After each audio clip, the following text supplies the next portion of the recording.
Hvad sagde Lena nu på skole? Hej ikke? Ja. Skal I ud og køre en tur? Fedt. Jamen, nu tager jeg en jakke. Jeg har lidt af et grøde på. Det er jo lidt Brian-agtigt, er det ikke? Nej, det er faktisk rart. Det er.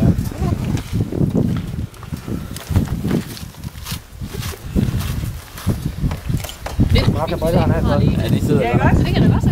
Jeg skulle da have været med, men jeg har ikke briller på. Ja, dem skal jeg nok... Jamen, kan du ikke have den på sammen med hjelmen? Det tror jeg ikke. Den er meget sammen.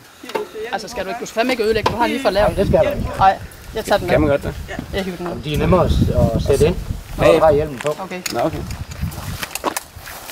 Jeg har lige haft den ødelagt. Nej, det skal jeg ikke... Har du skrevet testament? Jeg har været på toilet 2 gange. Ja, den er super fed. Og du har også problemer med mine briller her. Ja, det har jeg. Hold da kæft, en lille hjelm.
Velkommen til.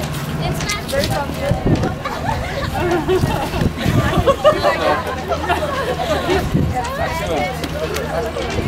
Det vil også være sådan en der. Der er mange bakker, der er lidt sjovere. Altså, god tur, Kim. Det var godt. Siger vi, hej Kim. Kim, vi er på passagerer. Så vi kan lave lidt udfordringer. Det er ikke så meget til nej. Og jeg ved ikke, hvor meget syretræning det er, men du skal huske at holde hånden stiv. Uden hånden, alt den kommer af sig selv. Ja. Har du kamera med i dag? Det er mange, der har. Du skal ind og dykke. Ja. Fedt. Ja. Jeg har en helbredserklæring her. Ja. Okay. Ja. Jeg ville egentlig have haft min kone til at gøre det, men hun turer ikke, for der var noget med noget livsforsikring og sådan noget. Jamen, hun ved, hvor meget jeg er værd, så. Planen var nu, at du skulle egentlig ind til hajerne. Ja. Og vi var nede og bestille det, og så siger damen, ved du hvad, de her hajer, de spiser altså fede makreller. Ja. Så jeg hallo dame, det er ikke mig, der skal dykke. Det duer ikke, det er en anden en. Hvem han er? Ja, men jeg forklarer jo, at det var sådan en lille glansfuld mand med en lille bue. Og hvad laver han af sport? Jamen han cykler sådan i stimer og i fuld tøj. Shit, siger hun så. Sig det, stimer. Det duer ikke. Det har jeg. Så du må altså nøjes med scenarien. Der er små hajer, der er en lille moræne og nogle kæmpe støjer. Og lige om lidt, så er der også en valg. Lige præcis. Og det allerbedste, du skal i en våddragt, og det glæder vi os til at se. Ja. Den afslører jo lidt. Så lad os gå ind på den her underskab. Ja, ja.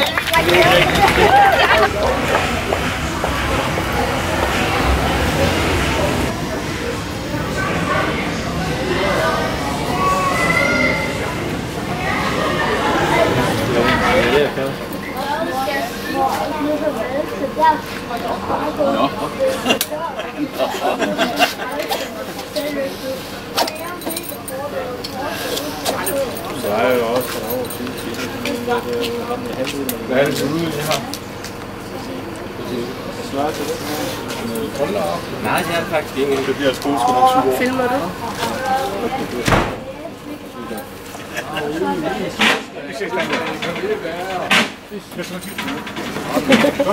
Så må jeg gerne gå og sætte dig derovre. Ja, selvfølgelig. Ude i sol igen. Så får vi den her.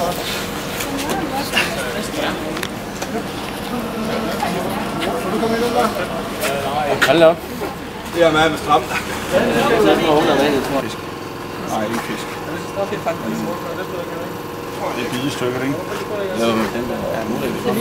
Jeg skal ikke fortælle dig noget, som passer. Det er sikkerhed, vi snakker om. Men det er lungeautomat, det ved jeg. Der er noget her. Han har sådan en stor brystkasse lige nu. Bare vent til han Jeg bliver to i forhold. det er farvel, hvor man falder med igen. Lidt mere behageligt end sky. Og så kommer der baglæns i sådan her.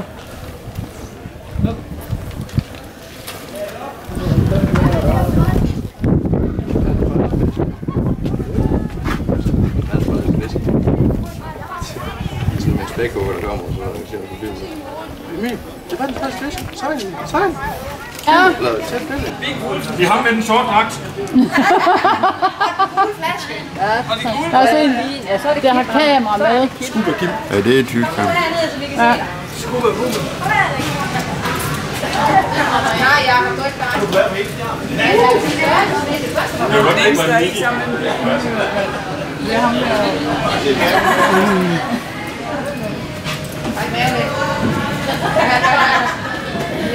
Jeg ligger deroppe og venter på, at de kaster det der bløde fisk ud for det.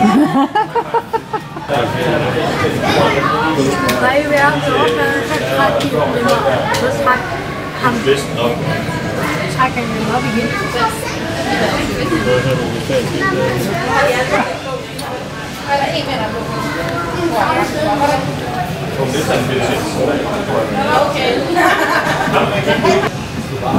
Vi skal små rundt. Bare lige lære det. Nej, det er ikke... Jamen, jeg har heller ikke prøvet det før. De skal ned på makrel og så.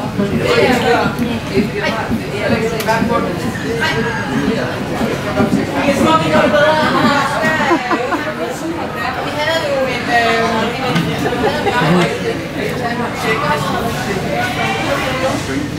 hvor meget? Jeg havde det var ikke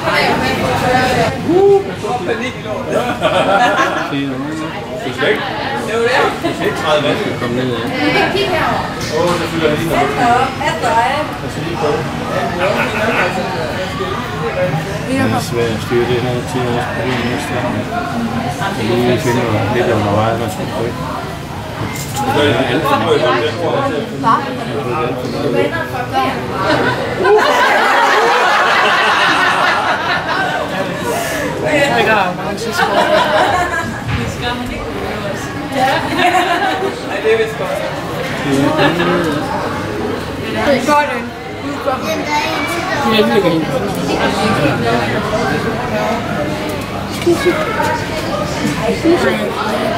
Hvis ikke kun får det at vide, så gør man det ikke selv. Det er så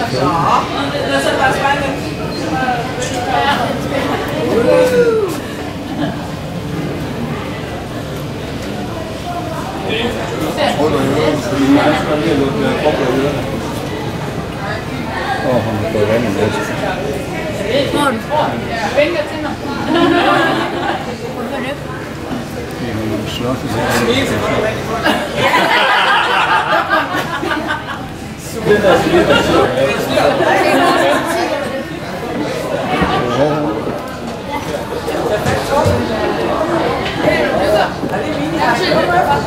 Prøv at se, at det er rigtigt lige.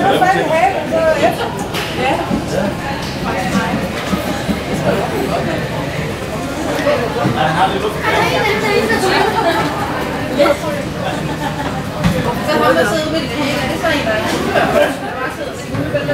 det lukker alt for meget luft. Du skal holde dig på at bruge ud.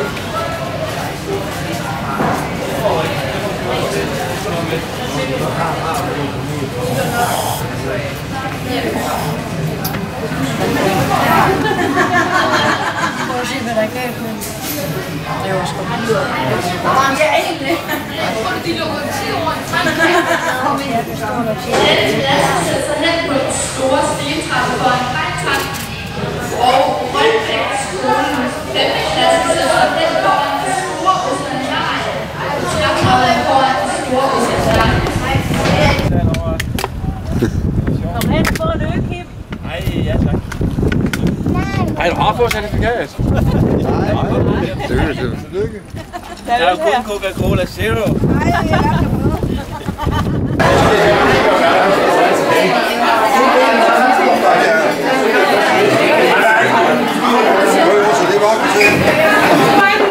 Skal du under bordene, eller hvad? Nej, det er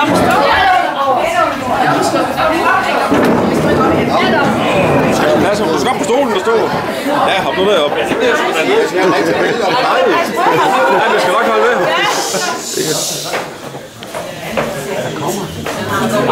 Han har haft en ord.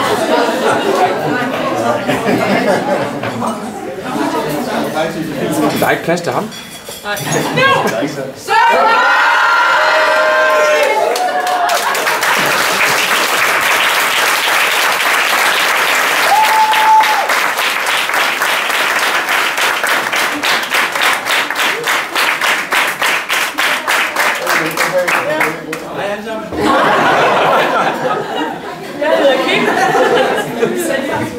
Det er tortur her i aften. Ja, det plejer jeg at sige. Det er lidt overrasket, da vi holdt ud fra en dykkerklubben plads. Jeg tænkte, åh nej.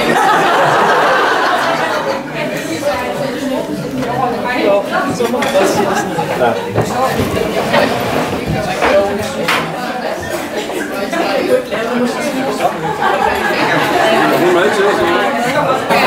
kom op igen. Jeg sad længere end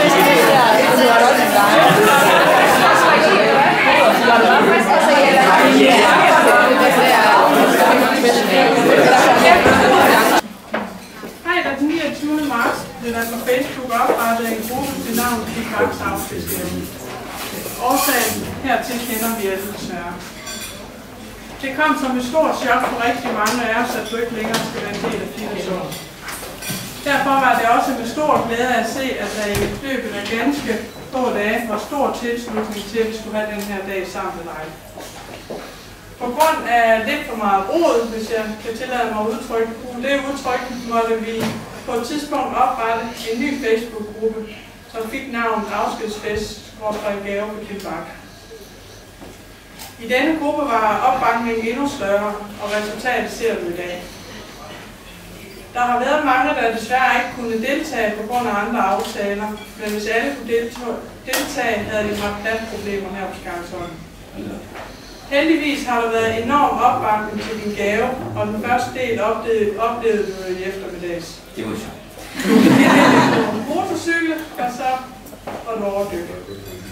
Vi håber, du blev tør bag ørerne, og du nød din svømmetur. Nu har du igennem de sidste år pint og presset os til det yderste. Og derfor synes vi, du skulle have en udfordring af os. Og det skal så også lige siges, at vi havde sikret, at din livsforsikring var jo. Som du ser her i aften, så er du en yderst populær og vældigt mand. I den første Facebook-gruppe væltede det ind med støtte og opbakning til dig. Folk var tydeligt frustreret og berørt af situationen.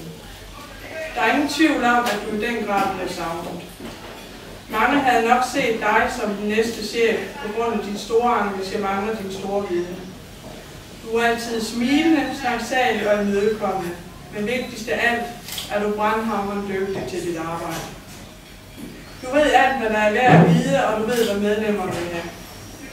Du er super god til at tage dig af os, både medlemmer og ansatte, og vi ved, mange af dine kollegaer er også begravet i din fratrædelse. Aften i aften er din, og vi håber, du vil nyde den foredrag. Du har tidligere sagt, at du nok ville tude en del, hvis der blev holdt noget til fordel for dig. Det er jo så blevet, men der er heldigvis mange skuldre, vi må gøre med. Som du kan se i dag, Kim, dem der deltager i aften er nuværende og tidligere medlemmer. Vi tænker, at alle der deltager i aften skal have mulighed for at skrive en hilsen til Kim, Derfor vil der i aften, i løbet af aftenen, blive sendt en gæstebog rundt, hvor alle er velkommen til at skrive lidt i. Og gæstebogen vil vi tage med hjem, når vi er færdige. Og du, Kim, vil så først få bogen se, at den er færdig. Tanken er nemlig, at der skal sættes billeder fra i dag. Jeg har nogle gode nogle kongefansråd.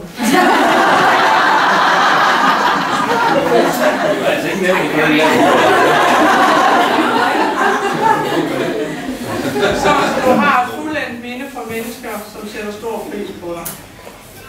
Og inden vi kaster os over maden, så vil vi gerne sige en stor tak til en bestemt person i dit liv, nemlig din dejlige kone Anne-Grethe.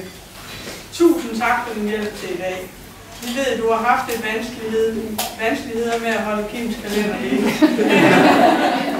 Vi ved, at du, Kim, var tæt på at have lavet en aftale med Team Rynkeby, og Anne-Grethe var nødt til at rykke lidt for dig. For god ordens skyld vil vi lige sige, at du selvfølgelig får adgang til begge Facebook-grupper i morgen, så du kan se, hvad vi har haft af hemmeligheder for de sidste par måneder. Og Kim, vil du være en stor den her? Så vil vi gerne lige se 20 sport. Og det er du glad til at sige, Ole.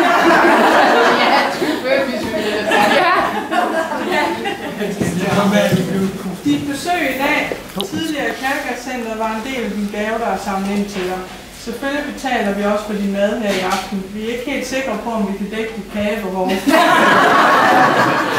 Vi håber, du bliver med, uanset hvad.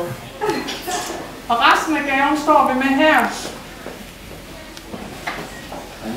Og vi ville gerne, at du skulle have muligheden for at tage din familie med til Paris. Du havde fornøjelsen af at være afsted sidste år, og vi har hørt, at du har fået muligheden for at få lov at deltage næste år.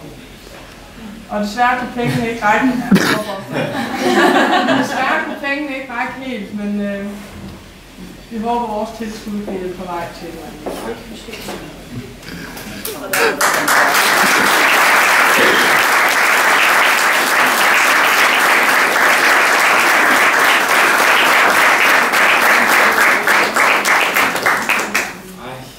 Og der er så lidt tur.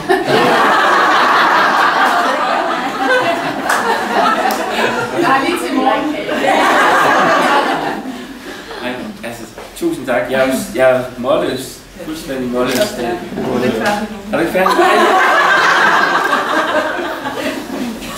Til allersidst er der kun at sige dig tusind tak, fordi vi fik lov til at lære dig at kende, og fordi du er den, du er. Vi håber, at vi ser mere til dig i den ene eller anden sammenhæng, og ønsker dig alt muligt held og lykke på din vej. Så har jeg det.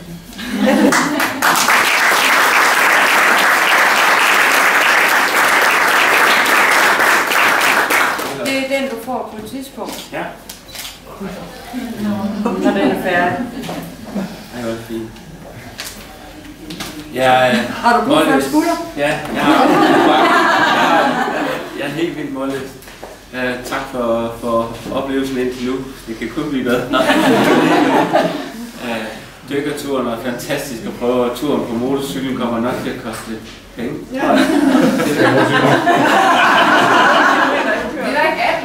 Der var ret mange af de bakker, jeg er vant til at cykle op af, som var noget nemmere.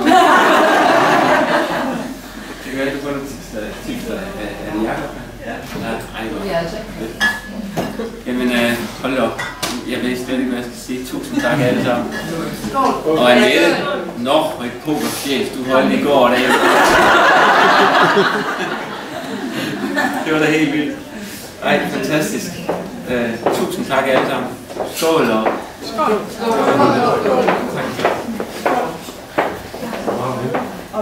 Ej, nu kommer jeg til at sige.